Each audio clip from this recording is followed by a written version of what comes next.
Good morning, one and all. We'll do a new topic today in the unit 3. We have seen in the last lectures about the data link layer in the second unit. Further, we'll move to the third unit, which is a network layer. In network layer, we'll be doing a topic on network layer design issue. Network layer design issue in which we see it stores and forward packet switching, restating the context of network layer protocols, services it provides to the transport layer, implementation of connectionless service, implementation of connection-oriented service, and comparison of virtual circuit and datagram subnets. Now coming to the store and forward packet switching. Now we have two different processes wherein the packets are being sent from one end to the another process, that is nothing but P2. Now assume that A is trying to send a packet here. P1 is trying to send a packet through the different nodes which are available in ISP equipment, which is known as Internet Service Provider equipment, wherein you see that you have different nodes along with the router. Now, when you have all this internet service provider equipment, you find one particular packet when it is trying to send from P1 to the P2 can follow any of the direction. As we see that this is our home and this is our college and we wanted to reach our college by 9:10. So what we do is we can try to come in a different directions. We can choose any of the direction and then reach to the college. Similarly, when you wanted to go back from the college to home, you can select any of the route. You can go this other route and then reach home. You can go the very next route wherein you wanted to drop your friend or you wanted to pick up something.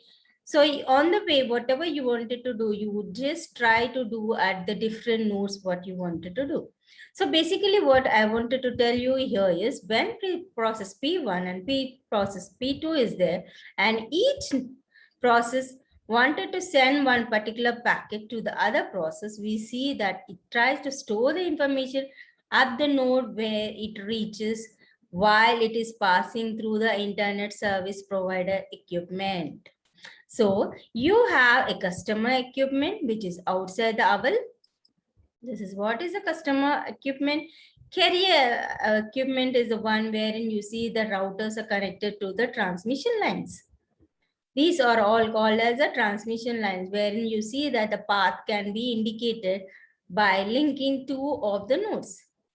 So here what we see is the packet switching. Here we have the data. What is a packet switching? Packet switching is where you have the data and then you see that the data will be divided into smaller packets, which is called as packets.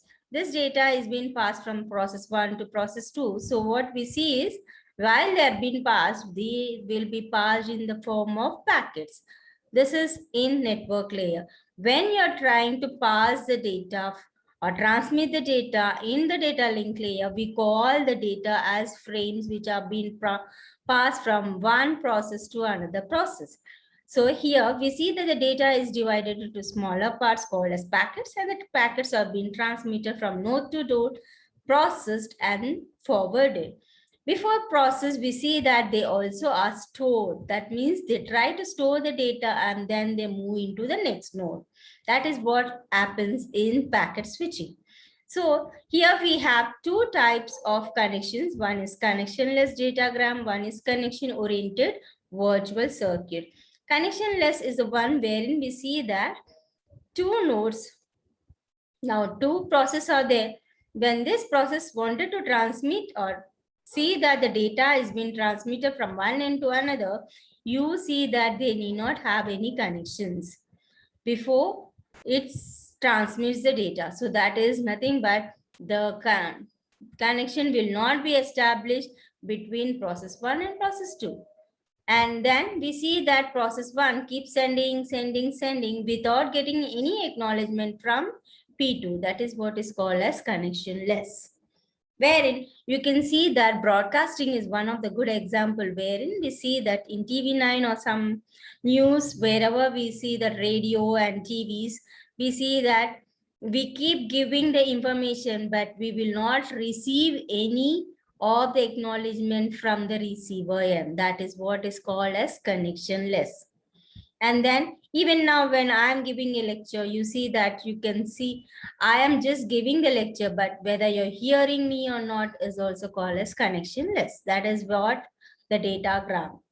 Now, connection oriented is the one wherein we see that good example of this connection oriented is telephone. Now, when you have a telephone, we see that we try to dial it. Once we dial it, we see that there is a connection being established between two persons. Once the connection is being established, the people try to exchange the talk. People try to send the messages. People try to do whatever they want. That is what is called as connection oriented. Then once the transmission of data is taken place, you see that immediately after some time, we see that we try to release the connection in connection oriented. So even in the phone, you see, bye for now, and then you just drop the phone. So that call. So what we see is you're releasing the connection. That is, you wanted to attend one more call. So what you automatically do, you say, I'm getting one more call and then I need to attend that call. So you try to release the call whichever you're on a phone call. So that is what is called as connection oriented. Now coming to the service provided to the transport layer. Services should be independent of the router technology. In network layer, we see that router is more important. The reason is we'll be having a different routing algorithm wherein we see that it can take a different algorithms of transmitting the data from one corner to another, and then you see that the data will be transmitted in the shortest path, or you have distance vector. All this will come under routing algorithm. So here we see that the topology of the network should be hidden. What is the topology of a network? It is nothing but the design of the network. When you have labs, you have a square shaped lab, you can have a circle shaped lab. So that is nothing but topology. Similarly, you have ring topology, bus topology, line topology, star topology.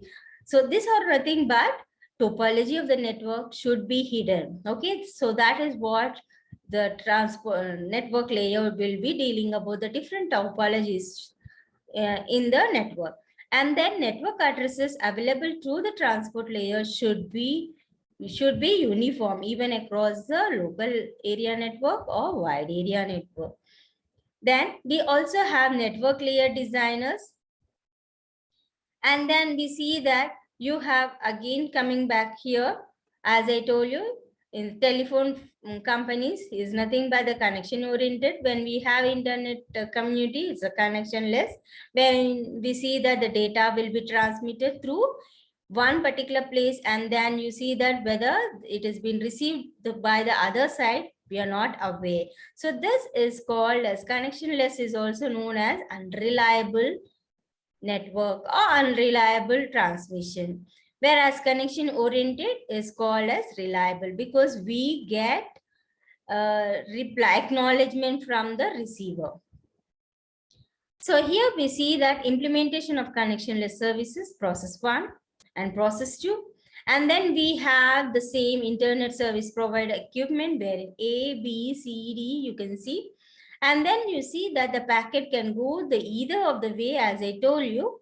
But while it is passing through these different routes, you see that it will try to store. And then that particular table of that node will be given in this particular routing table. So that is nothing but node. Along with the node, you have the distance. That is what is called as a nodes table, and nodes routing table we call it. Now coming to the implementation of connectionless service, as I told, no connection setup is done. Message is broken into packets, just now we have seen. And these are also called as datagrams. Each packet is individually routed. Now this packet is routed to this. It's been routed to this. Then from here again it is routed to this. Routers decide line based on routing algorithm table. So this is what is the table. So based on this, you see that the routers will let you know which particular direction it has to go, which is the easiest one and the smoother one. packets may follow different paths. As I told you, it can go from A to B, D, A, C, E, whatever, and then finally it has to reach to P2. And no guarantee to arrive in order. Yes. Even in data link layer, I was just telling about this particular statement that there will not be any order of reaching. Suppose messages is broken into packets. Now, in this particular message is being sent from process 1 to process 2. So process 2 may receive first packets, then it may receive broken, then it may receive ease, then message into. So what happens is the order of which the packets arrive at P2 is not in the order of what P1 is sending. So it will try to set up the arrangement. Now coming to connection oriented services, we see that connection will be established first. So connection is virtual circuit here. Okay. And then choosing, avoid choosing new path, route for any packet. And also we see that each packet will have its own unique ID for which we see it belongs to.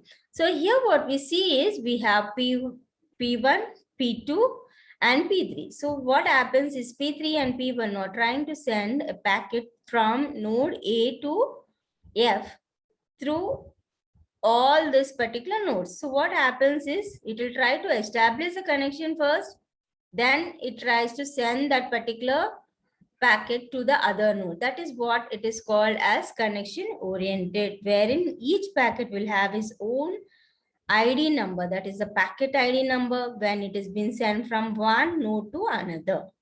Now the same thing, H1 will establish connection with H2. Host 1 will have the connection with H2. H2 will have the connection with H3, like that it is. Okay. That is what I was saying. Whenever we see that host 1 and H2 are there, the connection will be first established, then we have the transmission, and then it will try to release. This is what the same thing what I told you. Now coming back to the comparisons of the virtual circuit and the datagram, we have the different issues which are laid out, the circuit setup, addressing, how it has been addressed, state information, routing, effect of router failure, quality of service, congestion control. This is what is called as in datagram subnet. All this circuit setup is not required because it's a connectionless, whereas in connection oriented, it is required. Addressing, yes, it is required. Okay. Even in both, you see that packet needs the full address. Only then it can reach the destination. Now, state information, router do not hold the state information and the connection. Whereas in virtual circuit, it needs a connection. Each packet is routed independently. And here also you see that all the packets follow the BC setup. Effect of router failure, none, except for the packets lost during the crash. In connection oriented, connectionless, we are not bothered whether packets are lost during the crash. Whereas in virtual circuit, you see that the transmission will take place again. Okay. So here we see the quality of service is not sure because we are not sure whether the receiver are able to receive the information or not because there is no acknowledgement. Whereas here in VC, we see that there is a quality of service. Whereas in congestion control, it is very difficult because the packets keep being passing from host to the receiver. They keep sending, but the receiver is not acknowledging. So congestion control is very difficult here. Whereas here you see that it is been allocated to one particular node while it passes through the VC. Now coming to the last, that is nothing but the trade-off. The virtual circuits allows the packets to contain short ID. As I told you, it is the packet ID and also contains the full destination address. Then it also needs a table space in the routers. Just now I told you it will have the table for each node. That is what is important. Then the datagram subnet needs entry for every possible destination. Datagram is nothing but the connection less. So here it needs a destination is very important for connectionless also. So that is what it is saying. So hope this is the last slide, and we'll stop here for this network layer design issue, and we'll just meet in the next session. Thank you.